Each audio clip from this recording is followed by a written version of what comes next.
आज की इस वीडियो में हम कोफिशिएंट ऑफ वेरिएशन पे एक प्रॉब्लम को सॉल्व करेंगे। तो जैसे कि अपनी लास्ट वीडियो में हमने कोफिशिएंट ऑफ वेरिएशन के बारे में एक डिटेल डिस्कशन की थी, यहाँ पे अगर हम सिर्फ कोफिशिएंट ऑफ वेरिएशन को एक दफ़ा रिवाइज करें तो कोफिशिएंट ऑफ वेरिएशन एक ऐसा रिस्क मेजरमेंट मेथड है जिसमें कंपनी की अगर प्रोबेबिलिटी डिस्ट्रीब्यूशन जो है उसकी एक्सपेक्टेड वैल्यू डिफरेंट हो या फिर उसका स्टैंडर्ड डेविएशन आपस में नॉट कंपेरेबल हो, स्टैंडर्ड डेविएशन को हम आपस में कंपेयर ना कर सकते हो, तो इस केस में कंपनी जिस मेथड को यूज करके इस डिफरेंट एक्सपेक्टेड वाली प्रोबेबिलिटी डिस्ट्रीब्यूशन को मेजर करेगी, उसका रिस्क मेजर करेगी, उसे हम कहेंगे कि ये मेथड कोफिशिएंट ऑफ वेरिएशन कहलाता है। अब अगर बात की जाए कि कोफिशिएंट ऑफ वेरिएशन को कंपनी क्यों यूज करती है, तो company relative size of risk, मतलब सिर्फ उतना रिस्क जो कि इस प्रोबेबिलिटी डिस्ट्रीब्यूशन से रिलेटेड है, कंपनी वो रिलेटिव साइज ऑफ रिस्क को मेजर करने के लिए कोफिशिएंट ऑफ वेरिएशन यूज करती है। और कोफिशिएंट ऑफ वेरिएशन जिसको हम COV या CV से भी रिप्रेजेंट करते हैं, ये कोफिशिएंट ऑफ वेरिएशन इस फॉर्मूले के थ्रू हम कैलकुलेट करते हैं जिसमें standard deviation divided by expected value आता है। और इसकी डिटेल्स हम लास्ट वीडियो में डिस्कस कर चुके हैं। अब यहाँ पे हम एक प्रॉब्लम को देख लेते हैं। तो प्रॉब्लम गिवन है ए कंपनी की। साथ ही साथ अगर हम रिक्वायरमेंट की तरफ मूव करें तो रिक्वायर्ड किया गया है कि using coefficient of variation compare the two products. हम यहाँ पर दो प्रोडक्ट्स को कंपेयर करेंगे उनके कोफिशिएंट ऑफ वेरिएशन की बेसिस पर। जैसे कि हमने कोफिशिएंट ऑफ वेरिएशन के बारे में समझा था कि जहाँ पर स्टैंडर्ड डेविएशन जो है वो कंपेरेबल नहीं हो, वहां पे हम कोफिशिएंट ऑफ वेरिएशन को यूज करके तो अपनी जो प्रोजेक्ट्स हैं या प्रोडक्ट्स हैं उनको कंपेयर करते हैं। अब यहाँ पर जो क्वेश्चन अवेलेबल है उसको हम इंफॉर्मेशन को पढ़ना स्टार्ट करते हैं। A company is considering whether to make product X और प्रोडक्ट Y। कंपनी कंसीडर कर रही है कि उसने प्रोडक्ट X या प्रोडक्ट Y बनानी है। They can not make the both products, वो दोनों प्रोडक्ट्स नहीं बना सकते। The estimated sale demand for each product is uncertain. और जो एस्टिमेटेड अंदाजन जो सेल डिमांड है जो मार्केट से आएगी एक प्रोडक्ट के लिए वो अनसर्टेन है, उसको हम नहीं जान सकते कि कितनी आनी है या कितनी नहीं। And the following probability distribution of NPVs। और ये जो फॉलोइंग जो प्रोबेबिलिटी डिस्ट्रीब्यूशन हमें दी गई है, ये वाला जो हमें चार्ट अवेलेबल है NPVs का, for each product has been identify. Each product की जो NPV है वो हमने आइडेंटिफाई कर ली है और NPV कहते हैं नेट प्रेजेंट वैल्यू को। अब यहाँ पे एक है प्रोडक्ट X और दूसरी है प्रोडक्ट Y। प्रोडक्ट X से रिलेटेड NPV हमें यहाँ अवेलेबल है 3000, 3500, 4000, 4500 और 5000 रुपीस की। प्रोबेबिलिटी अवेलेबल है कि इस NPV के 3000 NPV के चांसेस हैं 0.1, मतलब 10% चांसेस हैं कि इतनी NPV आएगी। और इसकी जो एक्सपेक्टेड वैल्यू है वो है 300, मतलब अगर 3000 रुपये NPV है तो उसके 10% चांसेस हैं, तो 10% के मुताबिक जो एक्सपेक्टेड वैल्यू गिवन है वो है 300। इसी तरह बाकी तमाम NPVs पर उनकी प्रोबेबिलिटी और साथ ही साथ एक्सपेक्टेड वैल्यू हमें अवेलेबल है। अब प्रोडक्ट Y की भी इसी तरह से हमें NPV भी गिवन है 2000, 3000, 4000, 5 और 6000। प्रोबेबिलिटी भी इसी तरह से अवेलेबल है और उसकी एक्सपेक्टेड वैल्यू भी यहाँ पर कैलकुलेटेड है। अब अगर हम यहाँ पर देखें तो एक्सपेक्टेड वैल्यू प्रोडक्ट X की 4000 है जबकि प्रोडक्ट Y की 4450 है। मतलब अब इसकी जो एक्सपेक्टेड वैल्यू है उसमें डिफरेंस है, जिसकी वजह से कंपनी के स्टैंडर्ड डेविएशन में भी डिफरेंस आएगा। और यहाँ पर जिस हमने कोफिशिएंट ऑफ वेरिएशन की बात की है, तो कोफिशिएंट ऑफ वेरिएशन के लिए हमने जो फार्मूला देखा था उसके मुताबिक सबसे पहले हमने स्टैंडर्ड डेविएशन और उसके बाद एक्सपेक्टेड वैल्यू को कैलकुलेट करना है। अगर एक्सपेक्टेड वैल्यू देखें तो वो हमें क्वेश्चन में ऑलरेडी अवेलेबल है, हमने स्टैंडर्ड डेविएशन को कैलकुलेट करना है। तो अब इस डेटा के थ्रू स्टैंडर्ड डेविएशन हम किस तरह से कैलकुलेट करेंगे कि यहाँ पर सबसे पहले प्रोडक्ट X को लिख देंगे और प्रोडक्ट X से रिलेटेड हम इस तरह से एक टेबल बना लेंगे। जिसमें एनपीवीज जो है वो हमारे पास एनपीवी की प्रोबेबिलिटी डिस्ट्रीब्यूशन अवेलेबल थी, तो हम एनपीवी को यहाँ पर लिख देंगे जो कि प्रोडक्ट एक्स के लिए है। उसके बाद एक्सपेक्टेड वैल्यू भी कंपनी को अवेलेबल है, जो कि यहाँ पर 300, 700, 1600, 900 और 500 रुपीस की एक्सपेक्टेड वैल्यू है। हमने यही एक्सपेक्टेड वैल्यू यहाँ पर अपने चार्ट में लिख देनी है और उसके बाद हमने देखना है कि एनपीवी की डेविएशन क्या है मीन से। अब मीन क्या है? मीन बेसिकली एवरेज होगी इन तमाम वैल्यूज की। तो अगर हम देखें तो जहां पर प्रोबेबिलिटी आती है वहां पर हम मीन जो है वो एक्सपेक्टेड वैल्यूज का टोटल लेते हैं। तो यहाँ पे हम एक्सपेक्टेड वैल्यू का टोटल करने के लिए इनका सम कर लेंगे। किसका? ये तमाम जितनी भी एक्सपेक्टेड वैल्यूज हैं हम इनका सम कर लेंगे और इसका टोटल कर लेंगे। तो ये जो एक्सपेक्टेड वैल्यू या यहाँ पर जो हमारे पास मीन आ चुका है वो है 4000 रुपीज।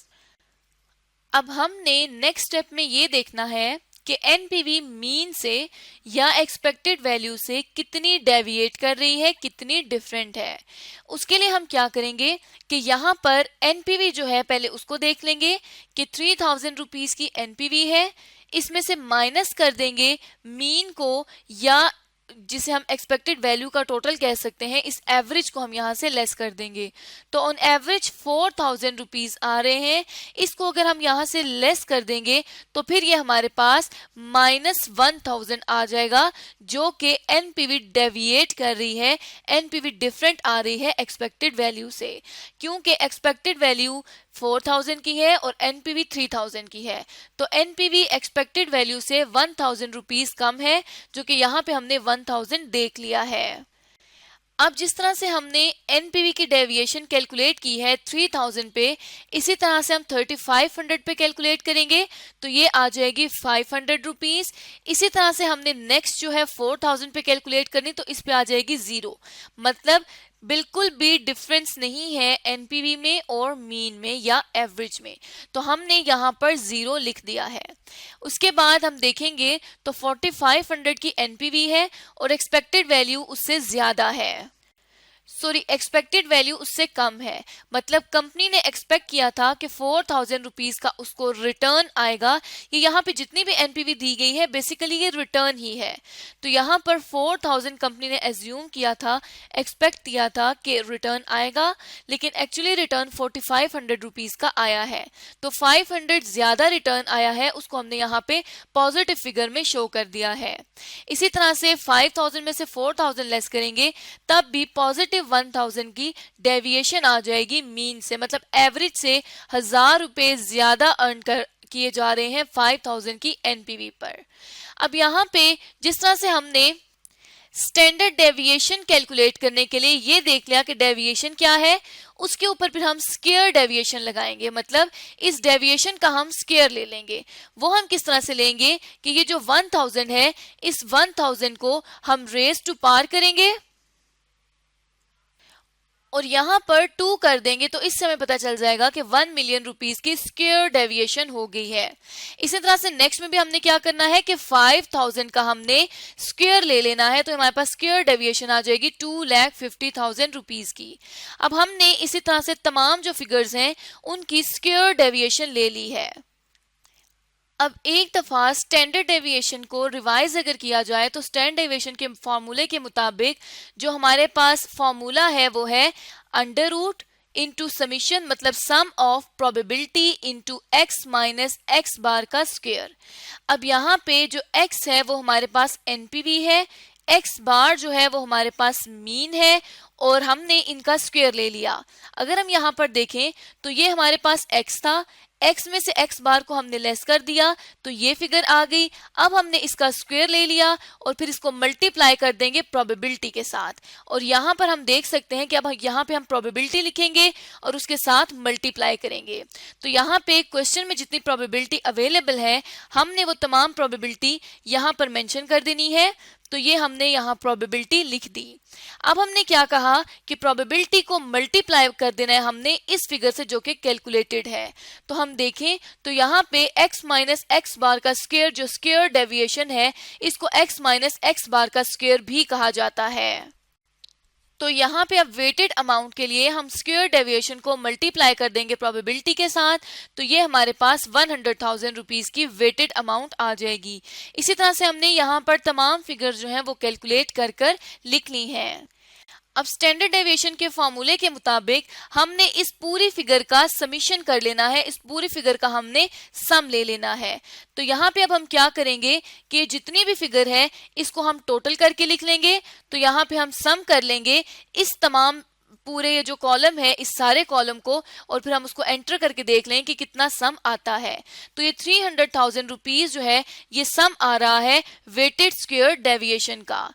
अब हमने क्या करना है कि इसका हमने अंडर रूट ले लेना है या स्क्वायर रूट ले लेना है। तो ये स्क्वायर रूट जो है ये raise to power 1 divided by 2 के इक्वल होता है। या तो कंपनी अब इसको raise to power 1 divided by 2 कर ले या फिर इसका स्क्वायर रूट ले ले। तो यहाँ पे जब हम इसको स्क्वायर रूट करेंगे तो ये हमारे पास स्टैंडर्ड डेविएशन जो है वो आ जाएगा 547.72 का। उसके बाद अब हमने बात की थी कि कोफिशिएंट ऑफ वेरिएशन जो है उसका फार्मूला है standard deviation divided by expected value. तो स्टैंडर्ड डेविएशन हमारे पास मौजूद है, एक्सपेक्टेड वैल्यू भी हमने कैलकुलेट की हुई है। तो हम क्या करेंगे यहाँ पर भी हम एक्सपेक्टेड वैल्यू को लिख देंगे जिसको हम मीन भी कह रहे हैं। और उसके बाद कोफिशिएंट ऑफ वेरिएशन जो है उसका हम फॉर्मूला लिख देंगे यहाँ पर, और साथ ही साथ इस फार्मूले में ये फिगर्स जो हैं इनको पुट कर देंगे। अब हम देखें तो 547.2 को डिवाइड करना है 4000 से, तो ये कोफिशिएंट ऑफ वेरिएशन जो है वो 0.1369 या हम इसको 0.14 भी लिख सकते हैं। तो ये कोफिशिएंट ऑफ वेरिएशन आ चुका है प्रोडक्ट एक्स के लिए। जबकि क्वेश्चन में रिक्वायरमेंट ये है कि हमने दोनों प्रोडक्ट्स का कंपैरिजन करना है। तो कंपैरिजन के लिए हम अगली वीडियो में देखेंगे कि प्रोडक्ट y के लिए किस तरह से कोफिशिएंट ऑफ वेरिएशन कैलकुलेट होगा और साथ ही साथ इसका कंपैरिजन किस तरह से होगा। तो इस तरह से अभी तक की इस वीडियो में हमने प्रोडक्ट x के लिए कोफिशिएंट ऑफ वेरिएशन कैलकुलेट कर लिया है।